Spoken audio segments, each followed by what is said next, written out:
Hey everybody, today I'm going to be diving into the session for Watergrave by my band Vestigial. I'll be showcasing some of the different tones, production layers, and mix techniques I use to get the final product. This mix is prior to the mastering session, so it will sound a bit different than you hear on streaming services. I'm going to go down in order from top to bottom in the session and highlight the various items I feel like might be interesting. If you are looking for production, mix, master, or sound design and orchestration work, you can email me at michael@stelma.io.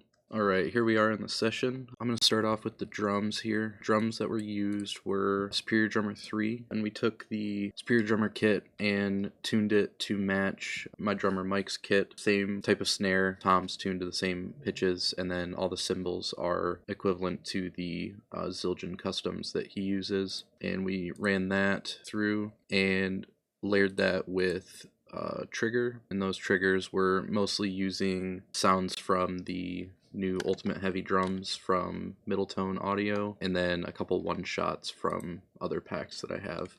And those drums sound like this.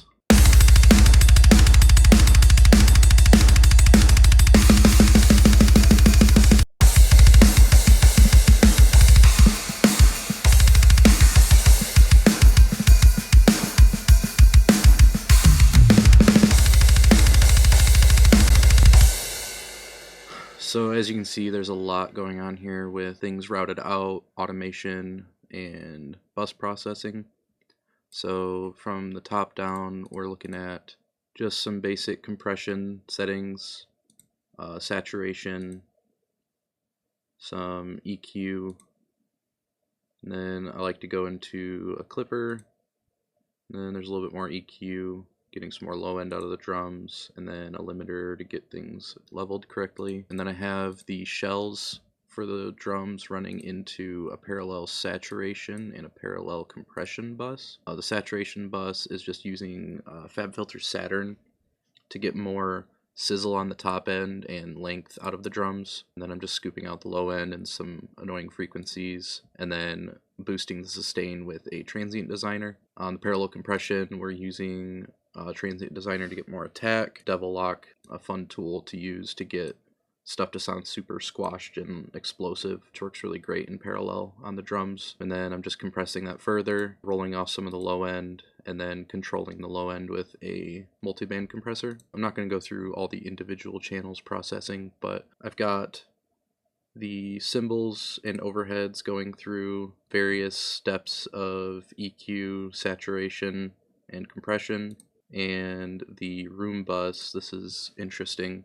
I use a convolution reverb, the Waves IRL, to get a more realistic, wide studio drum sound. So here's like the rooms from Superior Drummer in the middle here, and then this is a convolution reverb like I was talking about with the Waves plugin, and that sounds like this all together.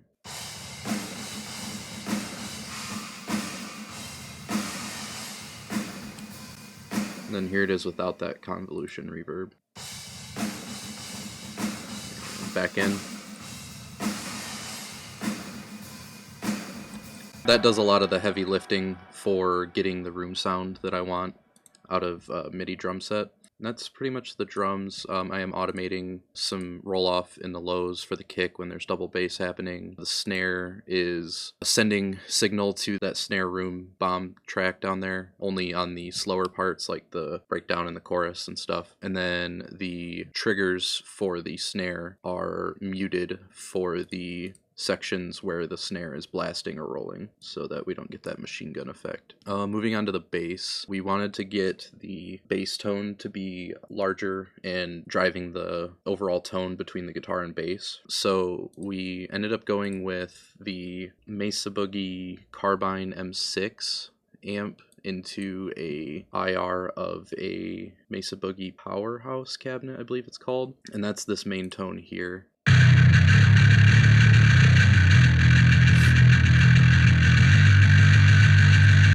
I've just got the subs of the bass routed separately going through the Dark Glass plugin. It's a trick I like to use where I use the Dark Glass plugin without the distortion, and then I use the Yamaha sub kick to capture all of the super low stuff, and then I just limit that to get it really pinned down, and that sounds like this. Together.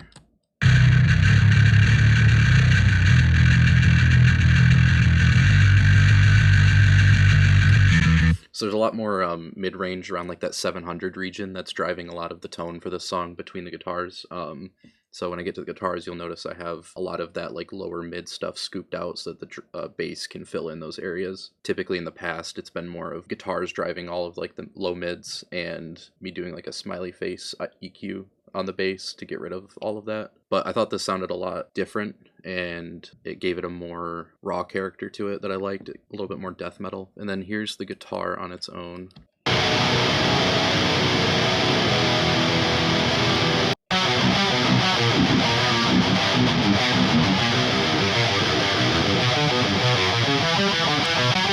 It's a pretty cool guitar tone. We used a Mesa Boogie Badlander going through a couple different IRs blended. Tyler had his own blend for the left channel and then my own blend for the right channel. And for that, there's a lot of high end added in. The guitar tone was a bit dark, so there's post processing to get like that high end in, and then especially after carving out space for the bass, it needed a lot more bite. So here's those two together.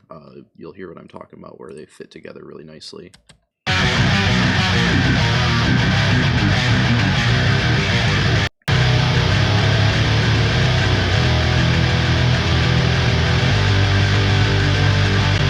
And then for the guitars, I'm using a room similar to the convolution room over here to get it to sound like it's in the same space as the drums, so it feels like more like a band setting. It's very useful for spots like this where there's a lot of chugs. I'm going to mute the guitar room and play just the bass and guitar for these chug sections, and then you'll hear what it's doing.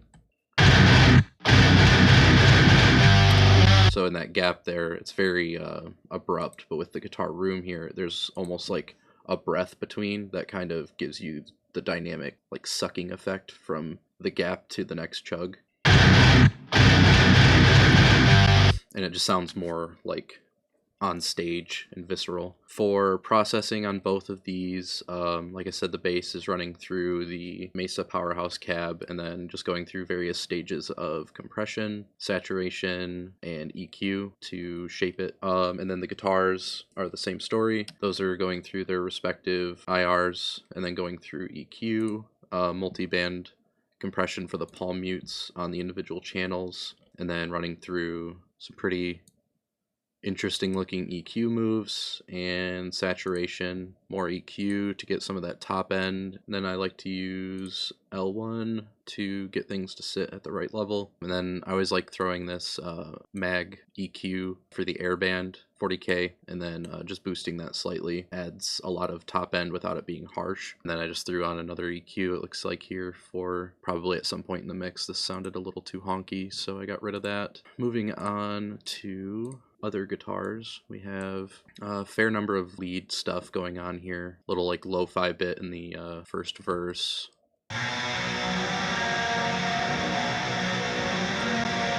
And that's just something I did in pre-production to get a nice lo-fi, like roomy sound there. And then when I tracked the guitars for the chorus, I wanted there to be a big width specifically for the chorded singing part before the hook riff comes in. I did octaves of the chords and then a couple different harmonies higher up on the neck to get a big wall of sound between the octaves I kept distorted, and then the harmonies I had clean just to get more tonal properties in there.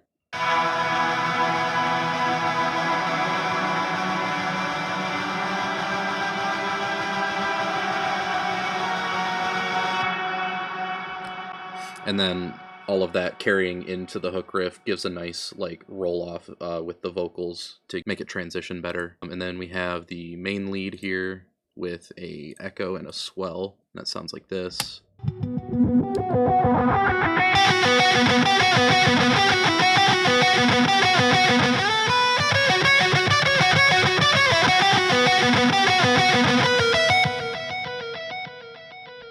And then you'll notice I have it automating a bit down here for that slide for a lot of guitar leads. I like to keep the guitar leads matching sort of with the vocals, but when you do that, you run the risk of it kind of overshadowing the vocals in certain areas. For this palm muted like pedal tone section, it sat right, but when it got to more of like the noted stuff, like the slide here, that stuff starts to stick out a little bit more from compression. So automating that down really helped keep the vocals at the forefront for this part, but still kept the lead out there for the rest of the sections. And then we had another lead here in the second verse. It sounds pretty similar to the main lead.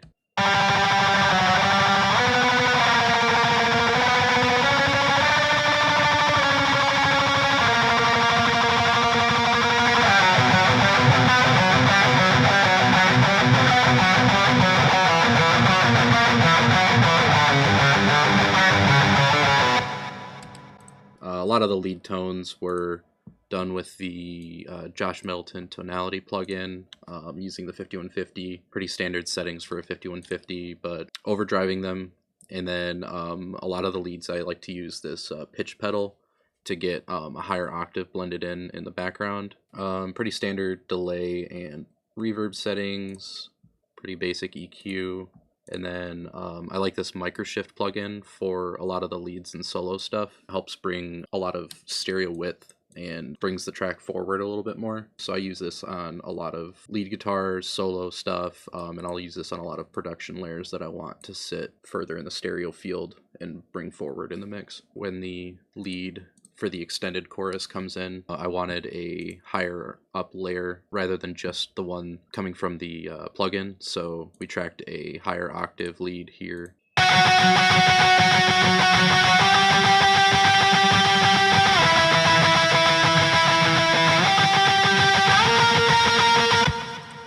Just adding a little bit more texture to the top end there. And that's it for leads on this song. The solo stuff, we have a solo for each string player here, Joey, myself, and Tyler. Joey's solo tone, we ended up using the dark glass for this just to get more control and cut out of it. So this is just the dark glass plugin, and then we're using the 57 and the 52 for the cabinet. And then that's moving into compression, EQ to get things to poke out where I wanted it. Joey likes to put very weird effects on his bass for the solo parts. So we liked the phase, and then using the microshift for a stereo / chorus effect, delay, and that all sounds like this.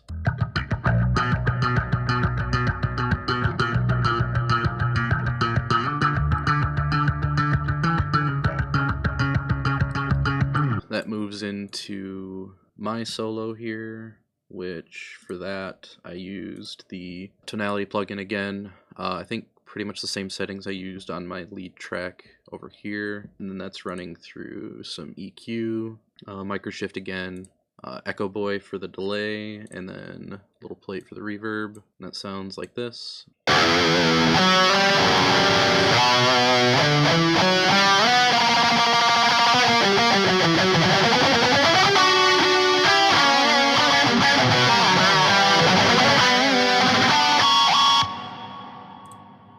Finally to Tyler's solo over here. This one we ended up using Tone Hub, and we used Josh Middleton's 6505 Plus Lead 2 preset. And then I think the rest of these settings are pretty similar to what I had. I think the tone just needed some control on the low end, especially for some of the pedal tone parts that he did in this solo. Microshift, Echo Boy, and Little Plate, and then there was a little bit of EQ that I probably did later on in the mix to fix a couple things, and that all sounds like this.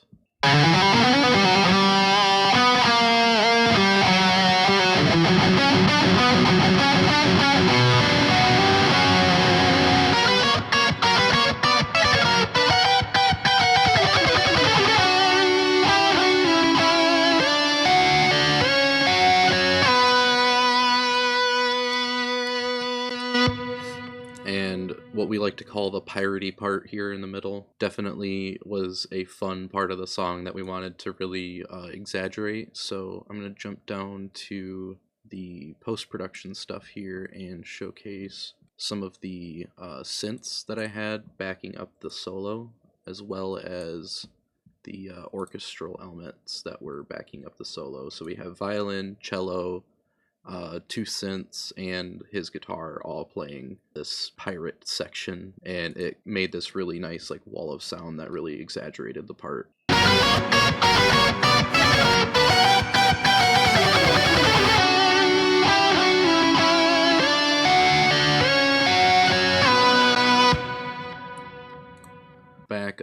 quick here to the clean guitars. For this bridge section, I did a ping pong guitar, so it was just a clean tone, like a ping pong delay, played in dotted notes.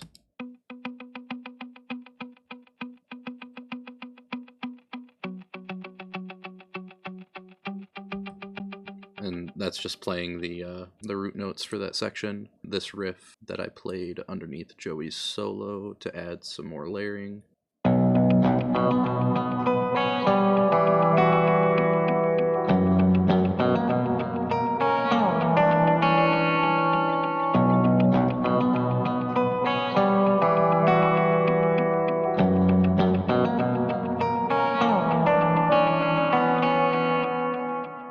And then there's just another clean guitar here playing under the breakdown bit.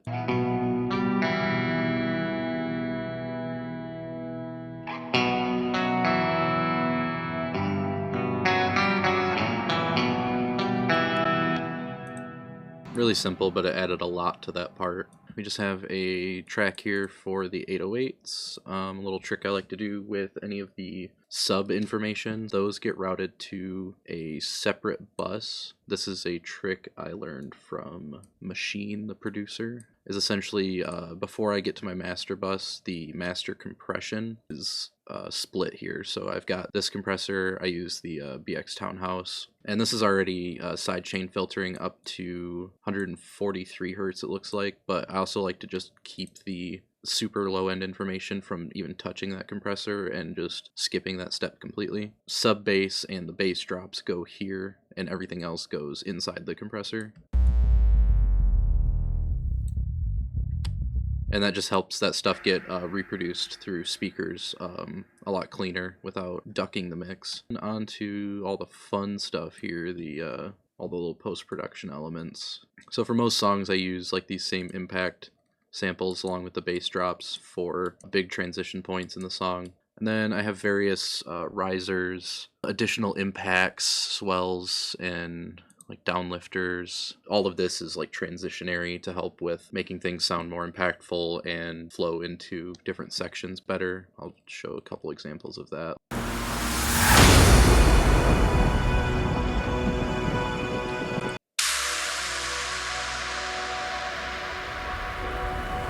Moving down to percussion stuff. I like to use a lot of like shakers and stuff in the choruses just to add some feel to them.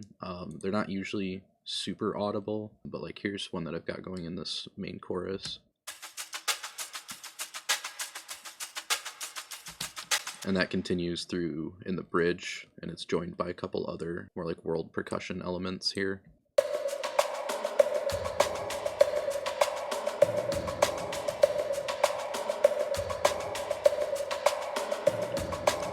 And then later on in the breakdown, we've got a little bit different percussion elements that are kind of similar to what's in the bridge, and then chanting effect. This was from Omen by Silence and Other Sounds. They have a really nice plugin for throat singing and growl effects, chanting effects, like percussive vowels and consonants. So I used that with some of these world percussion elements here.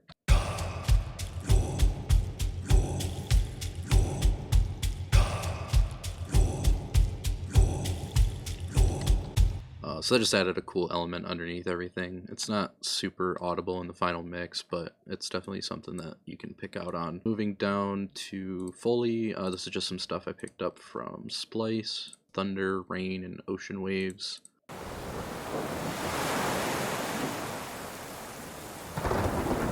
And that all just comes back in the bridge. And then the synths we have, here's like a vocal horn from that same plugin.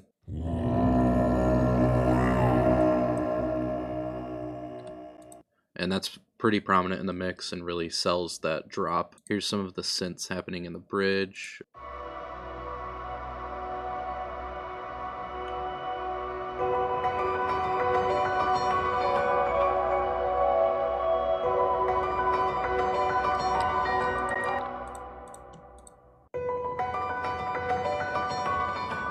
That's something I made with Heaviosity's Ascend grand piano. And then these synths that I showed earlier for the solo.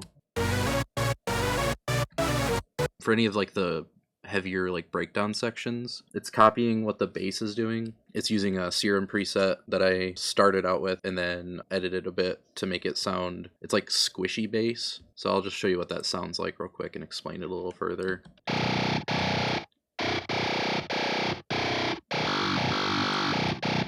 So it's like a big like stereo squishy like bass sound, and when it's layered with the bass and guitars playing the chug patterns, it just sounds really huge and wide.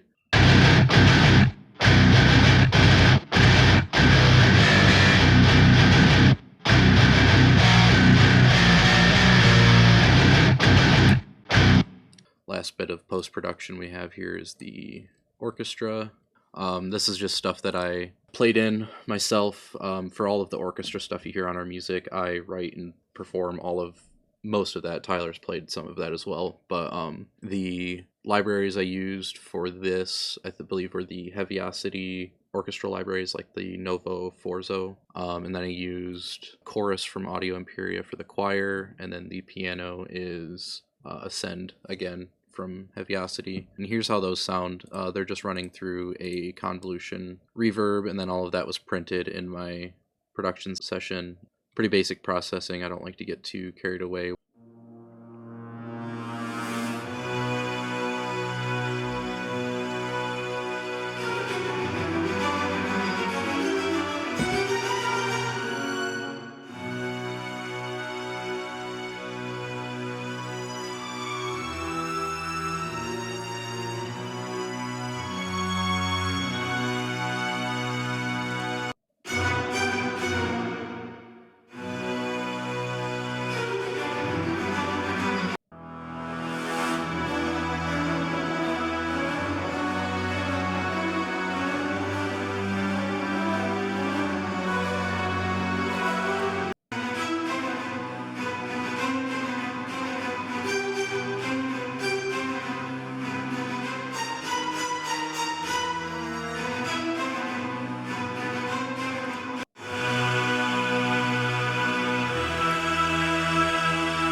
That's pretty much it for all the backtrack kind of stuff. I'll start with the clean vocals here. Main singing here, which I have separated from all the backups. So here's what the main vocals sound like on their own. Sing as the black flag sails away, buried in your water grave. So as you can probably hear, there's a ton of compression on these vocals. I'm a really big believer in just massive amounts of compression on vocals. I do it in stages so it doesn't sound super squashed, but like I run through saturation on the way in my hardware unit, and then immediately into gain reduction from JST. This has just been a staple. And then that's running through this Purple Audio 1176 clone, and then once that gets to the main bus here, it's going through RVox, which I really like for like bus processing my vocals. And then at the very top, capturing all of the vocals, it's going through the Shadow Hills, specifically the Optical Nickel. So going through all those stages, you can hear a lot of it like bringing out the transients of the vocals and like those initial impacts of consonants and vowels. It's really like lurching forward and like in your face. I just let auto-tune barely touch all the layers here, and for the main vocals, I barely use any at all because I don't want any of that to like come through in the final product. So here you can hear all the backups.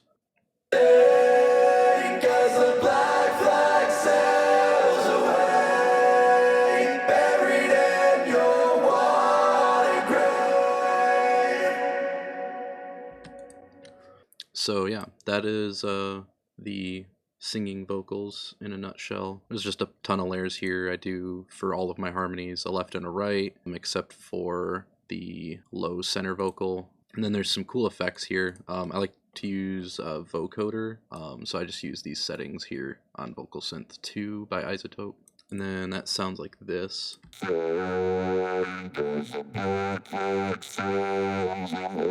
All of the clean vocals together sound like this.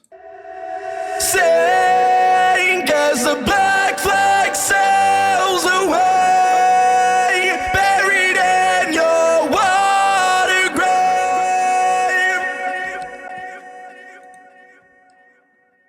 Going on to the screams here, I usually just track a main and a double for most things, and then Tyler will add various bits and pieces, high layering, some low layering, and then for all of the choruses we do an extra pair of vocals left and right hard panned just to get it to sound wider, and then some cool effects here that I'll get into in a second. But here's his part in the chorus.